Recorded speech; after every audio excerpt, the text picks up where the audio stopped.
आज सुनते हैं श्रावण सोमवार व्रत कथा। तो एक बार बोलिए प्रेम से शिव जी की जय, माता पार्वती की जय। अगर आपकी कोई मनोकामना पूरी नहीं हो रही है या फिर तमाम प्रयासों के बावजूद आपको करियर में सफलता नहीं मिल रही है या व्यक्तिगत जीवन में परेशानी चल रही है तो परेशान न हो। इस बार सावन सोमवार का व्रत करें और व्रत कथा सुने। मान्यता है कि सावन सोमवार के दिन व्रत रखकर इस कथा का पाठ करने या सुनने से मनचाही मुरादें पूरी हो जाती है। कथा के अनुसार एक समय की बात है, एक साहूकार था जो भगवान शिव का अनन्य भक्त था। उसके पास धन्य धान्य की कोई कमी नहीं थी, लेकिन उसके कोई संतान नहीं थी। इसी कामना को लेकर वह रोज शिव जी के मंदिर जाकर दीपक जलाया करता था। उसके इस भक्ति भाव को देखकर एक दिन माता पार्वती ने शिव जी से कहा, हे प्रभु, यह साहूकार आपका अनन्य भक्त है, इसे संतान का कष्ट है, आपको इसकी मदद करनी चाहिए। पार्वती जी की इच्छा सुनकर भगवान शिव ने कहा कि हे पार्वती, इस संसार में हर प्राणी को उसके कर्मों का फल मिलता है और जिसके भाग्य में जो हो उसे भोगना ही पड़ता है। लेकिन पार्वती जी ने साहूकार की भक्ति का मान रखने के लिए उसकी मनोकामना पूर्ण करने की इच्छा जताई। माता पार्वती के आग्रह पर शिव जी ने साहूकार को पुत्र प्राप्ति का वरदान तो दिया, लेकिन साथ ही यह भी कहा कि उसके बालक की आयु केवल 12 वर्ष होगी। माता पार्वती और भगवान शिव की बातचीत को साहूकार सुन रहा था। उसे न तो इस बात की खुशी थी और न ही दुख।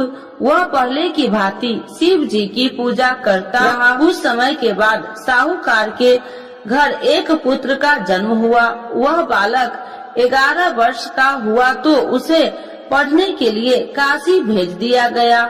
साहूकार ने पुत्र के मामा को बुलाकर उसे बहुत सारा धन दिया और कहा कि तुम इस बालक को काशी विद्या प्राप्ति के लिए ले जाओ और मार्ग में यज्ञ कराना।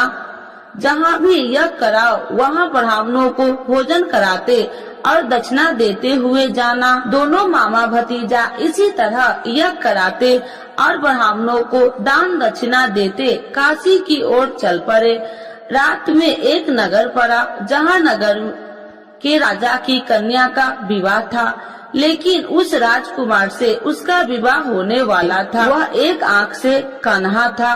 राजकुमार के पिता ने अपने पुत्र के कन्हा होने की बात को छुपाने के लिए एक चाल सोची। साहूकार के पुत्र को देखकर उसके मन में एक विचार आया।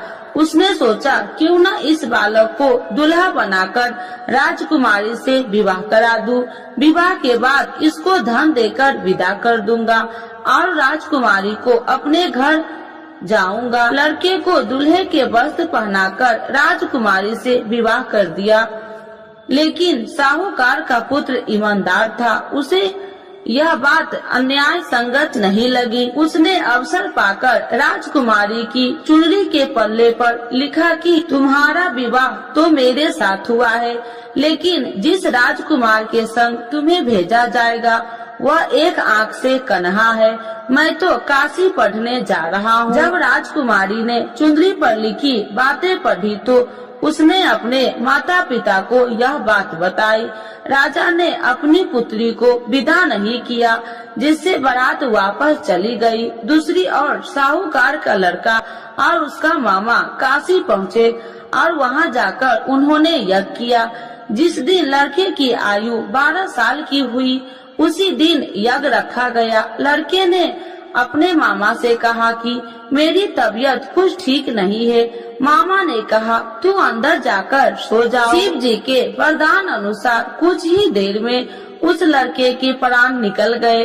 मृत भांजे को देख उसके मामा ने विलाप शुरू किया। संयोगवश उसी समय शिव जी और माता पार्वती उधर से जा रहे थे। पार्वती भगवान से कहा, स्वामी, मुझे इसके रोने के स्वर सहन नहीं हो रहा।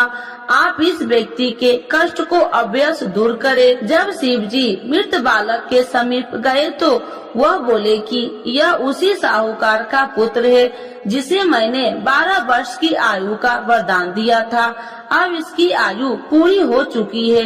लेकिन मातृ भाव से विभोर माता पार्वती ने कहा कि हे महादेव, आप इस बालक को और आयु देने की कृपा करें, अन्यथा इसके वियोग से इसके माता पिता भी तड़प तड़प कर मर जाएंगे। माता पार्वती के आग्रह पर भगवान शिव ने उस लड़के को जीवित होने का वरदान दिया। शिव जी की कृपा से वह लड़का जीवित हो गया। शिक्षा समाप्त करके लड़का मामा के साथ अपने नगर की ओर चल दिया। दोनों चलते हुए उसी नगर में पहुंचा जहां उसका विवाह हुआ था। उस नगर में भी उन्होंने यज्ञ का आयोजन किया। उस लड़के के ससुर ने उसे पहचान लिया और महल में ले जाकर उसकी खातिरदारी की और अपनी पुत्री को विदा किया। इधर साहूकार और उसकी पत्नी भूखे प्यासे रहकर बेटे की प्रतीक्षा कर रहे थे। उन्होंने प्रण कर रखा था कि यदि उन्हें अपने बेटे की मृत्यु का समाचार मिला तो वह भी प्राण त्याग देंगे, परंतु अपने बेटे की जीवित होने का समाचार पाकर वह बेहद प्रसन्न हुई। उसी रात भगवान शिव ने व्यापारी के स्वप्न में आकर कहा, हे श्रेष्ठ, मैंने तेरे सोमवार के व्रत करने और व्रत कथा सुनने से प्रसन्न होकर तेरे पुत्र की लंबी आयु प्रदान की है। इसी प्रकार जो कोई सोमवार व्रत करता है या कथा सुनता है और पढ़ता है, उसके सभी दुख दूर होते हैं और समस्त मनोकामनाएं पूर्ण होते हैं। तो एक बार बोलिए प्रेम से शिव जी की जय, माता पार्वती की जय। आरती शिव जी की। ओम जय शिव ओमकारा, स्वामी जय शिव ओमकारा, ब्रह्मा विष्णु सदा शिव अर्धांगी धारा। ओम जय शिव ओमकारा, एकानन चतुरानन पंचानन राजे, स्वामी पंचानन राजे, हंसासन गरुड़ासन विश्वाहन साजे। ओम जय शिव ओमकारा, दो भुज चार चतुर्भुज, 10 भुज अति सोहे, स्वामी 10 भुज अति सोहे, त्रिगुणी रूपिणी रखिते, तिरुबनि जन मोहे। ओम जय शिव ओमकारा, अच्छी माला बनि माला, मुंडी माला धारी, स्वामी मुंडी माला धारी, त्रिपुरारी कंसारी, करी माला धारी। ओम जय शिव ओमकारा, श्वेतांबर पीतांबर, बाघांबर अंगे, स्वामी बाघांबर अंगे, सनिकादिक गरुणादिक, भूतादिक संगे। ओम जय शिव ओमकारा, करके मध्य कमंडल, चक्र त्रिशूल धारी, स्वामी चक्र त्रिशूल धारी, सुखकारी दुखिहारी, जग पालनकारी। ओम जय शिव ओमकारा, ब्रह्मा विष्णु सदा शिव, जानति अविवेका, स्वामी जानति अविवेका, मधु कैटभ दो मारे, सुर भयहीन करे। ओम जय शिव ओमकारा, लक्ष्मी व सावित्री पार्वती संगा, स्वामी पार्वती संगा, पार्वती अर्धंगी, शिव लहरी गंगा।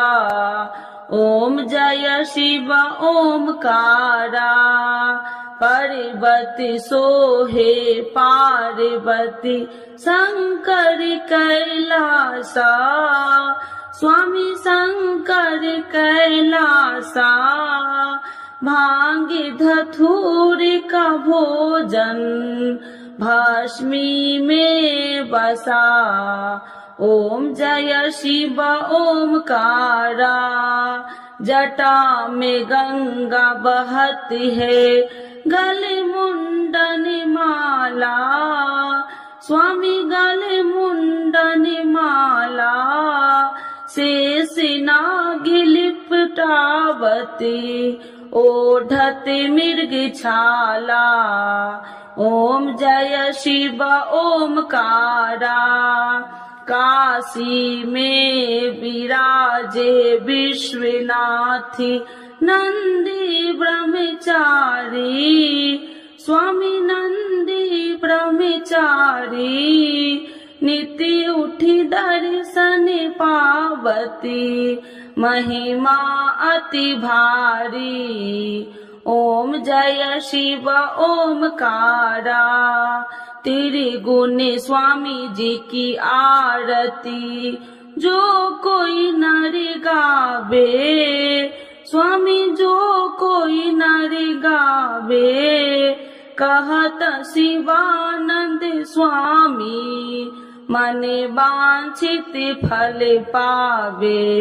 ओम जय शिव ओमकारा, प्रभु हर शिव ओमकारा। शिव जी की जय, माता पार्वती की जय।